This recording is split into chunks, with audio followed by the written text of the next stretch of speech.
Salam alaikum, bonjour, bienvenue dans la 19e leçon d'arabe.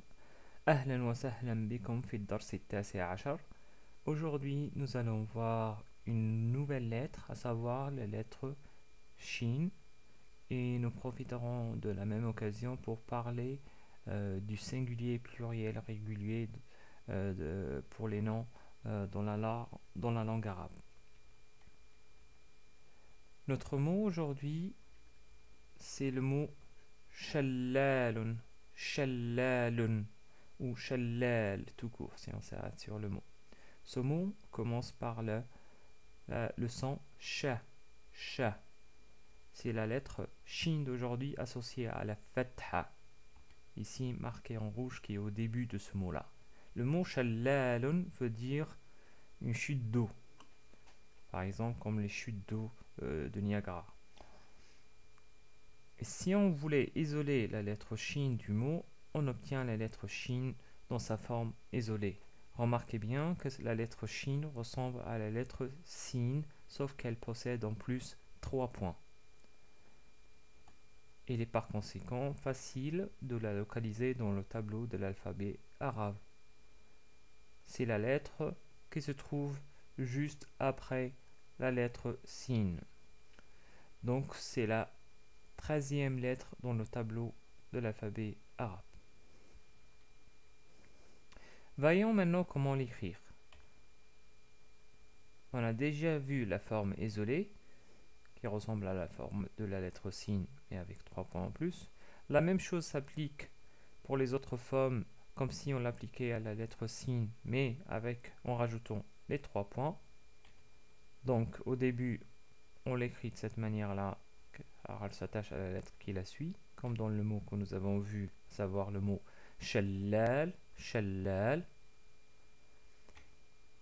Au début, elle s'attache à la fois à la lettre qui la précède et la lettre qui la suit, comme dans le mot Mustashfa, Mustashfa, qui veut dire un hôpital.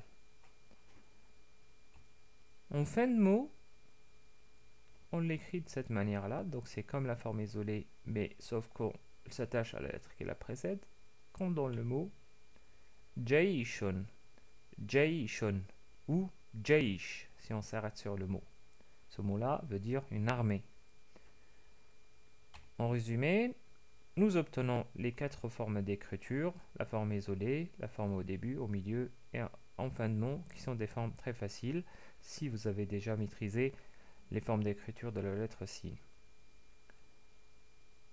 En termes de prononciation, c'est aussi facile car c'est l'équivalent du son CH dans la langue française. Donc c'est exactement pareil. En anglais, on l'aurait écrit plutôt avec un SH. Donc c'est pas che, c'est cha, comme en français. Donc c'est cha. Shin en arabe, c'est l'équivalent de che avec un CH en français. Et par conséquent, facile de la prononcer avec les différentes formes d'écriture, avec les différentes voyelles. Donc avec fatha, on prononce cha. Avec dhamma, on prononce shu. Avec la kasra, on prononce shi. Avec le soukoun, on prononce sh. Avec la voyelle longue alif, sha. Voyelle longue waw, shu. La voyelle longue ya, shi. Tanwin, doublement de fatha, shan. Doublement de dhamma, shun. Doublement de kasra, shin. Et enfin, en termes de translittération, bien sûr, on va la noter avec le CH, comme dans le mot Shamsun. Shamsun, on l'écrit avec un CH au début. Passons maintenant à la notion du singulier, le duel et le pluriel en arabe. Pourquoi il y a la notion de duel? En fait, si dans la langue française, on parle du pluriel à partir de 2 personnes, en arabe, on parle du pluriel uniquement à partir de 3 personnes. Car entre le singulier et le pluriel, il y a une notion intermédiaire qui est le duel. Donc, il faut distinguer les trois. Prenons un exemple pour illustrer ce concept.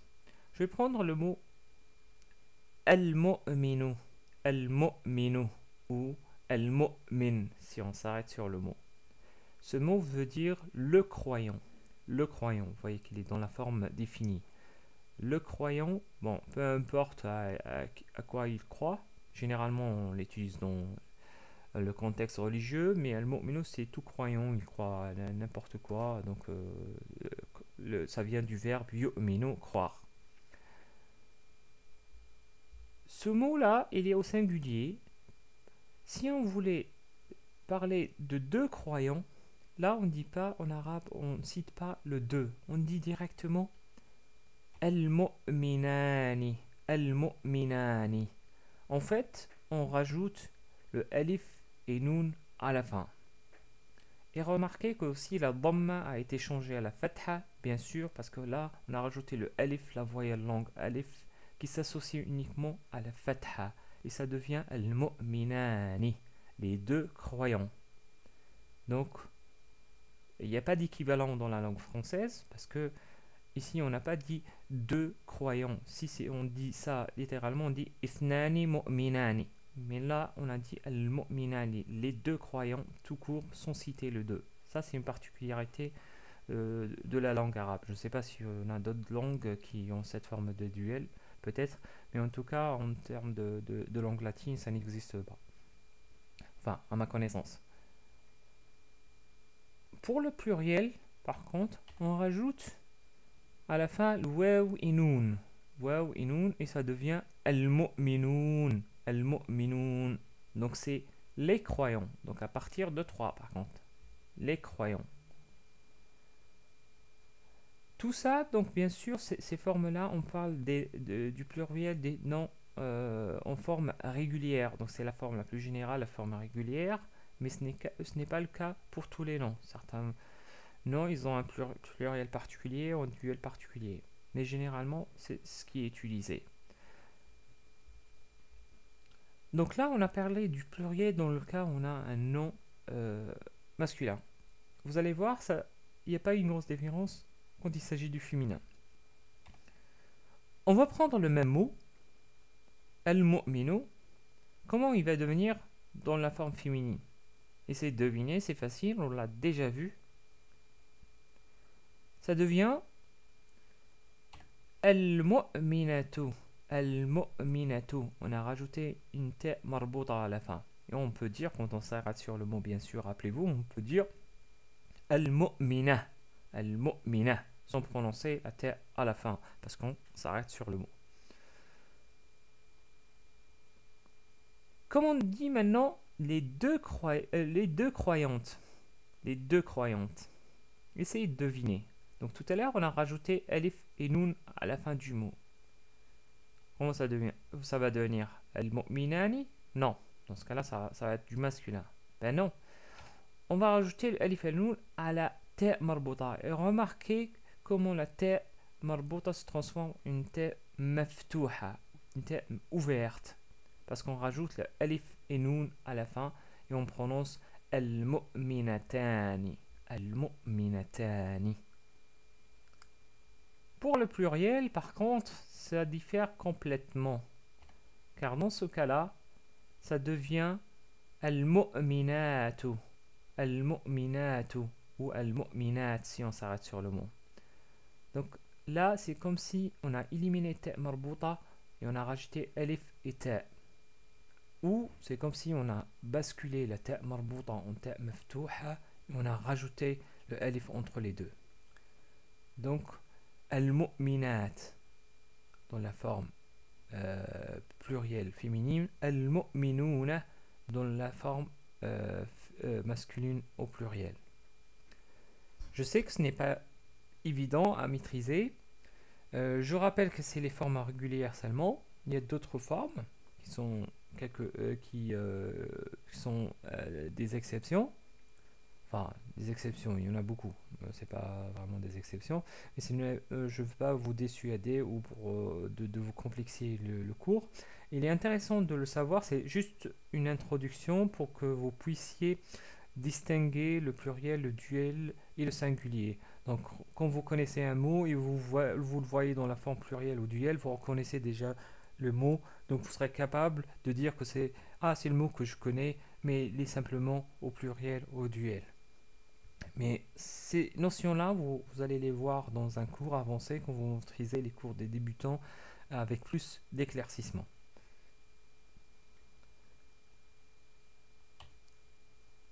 Passons maintenant aux exercices. On va faire un exercice justement sur cette notion de pluriel et de duel. Je vais afficher quelques noms et vous allez me dire s'il s'agit d'un singulier, pluriel ou duel, au féminin ou masculin. Premier mot, musafiruna. Musafiruna. Ce mot-là veut dire, je ne vais pas le vous dire parce que sinon vous allez le connaître.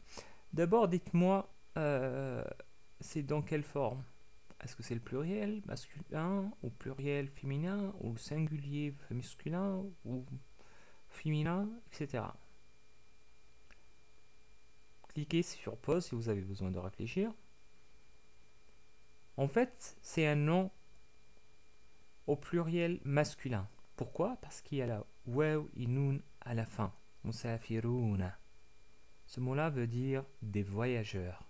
Des voyageurs. Donc des voyageurs à partir de 3. Donc il y en a plus de 3 ici. Voyons maintenant un autre mot. Musafirun. Musafirun ou musafir tout court si on s'arrête sur le mot. Je pense que vous l'avez déjà reconnu. C'est un nom masculin singulier. En fait, c'est le singulier du musafirun. Donc musafirun veut dire un voyageur. Troisième mot. Musafiratun. Musafiratun ou musafirat si on s'arrête sur le mot.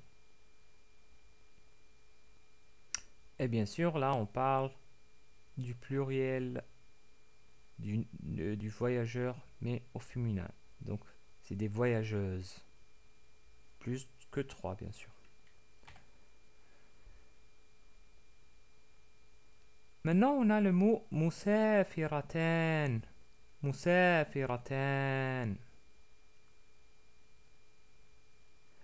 Là, il s'agit du duel féminin du mot musafirun. Donc, il s'agit de deux voyageuses.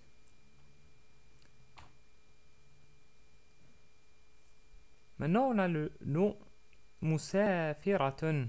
Musafiratun ou musafira. Là, on parle bien sûr du féminin du nom musafirun. Donc, il s'agit du singulier féminin. Ensuite, on a le dernier exemple, c'est musafirani. Musafirani. Là, bien sûr, on parle du duel masculin. Donc, deux voyageurs.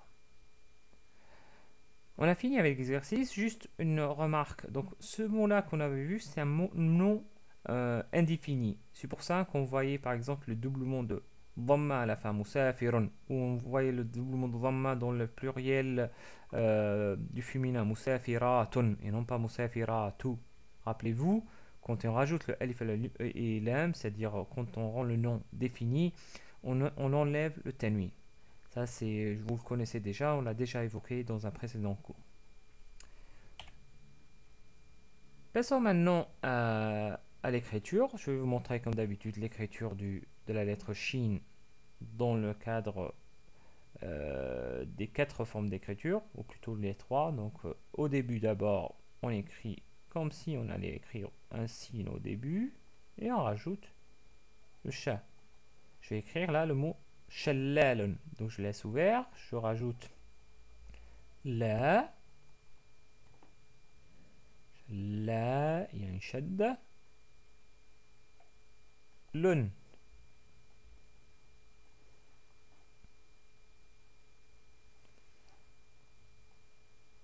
deuxième mot.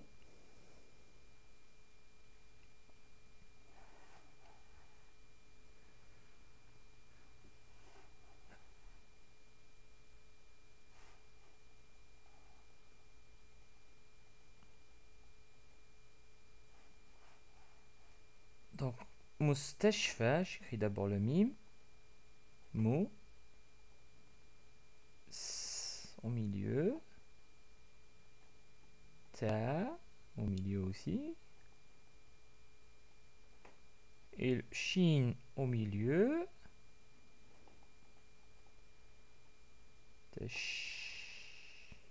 Alors, on rajoute le soukoun. Ensuite, le fa. Fa. Bon, vous voyez ça, c'est pas un ya parce qu'il n'y a pas les deux points. On appelle ça, c'est comme si c'est la voyelle longue alif, mais qu'on appelle alif maqsoura. On l'a pas encore vu, on l'abordera dans un prochain cours, Inch'Allah. Le dernier mot, c'est jaishun. J'écris d'abord ja, et je la laisse ouverte. Je rajoute le ya au milieu, jai. Ensuite, j'écris le shin à la fin. Jaishun.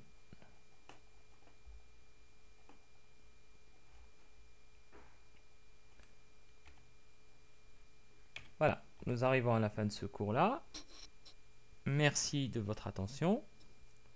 Shukran ala intibahikum. J'espère vous retrouver dans un prochain cours et n'hésitez pas de m'envoyer des commentaires ou des questions qui pourront vous aider.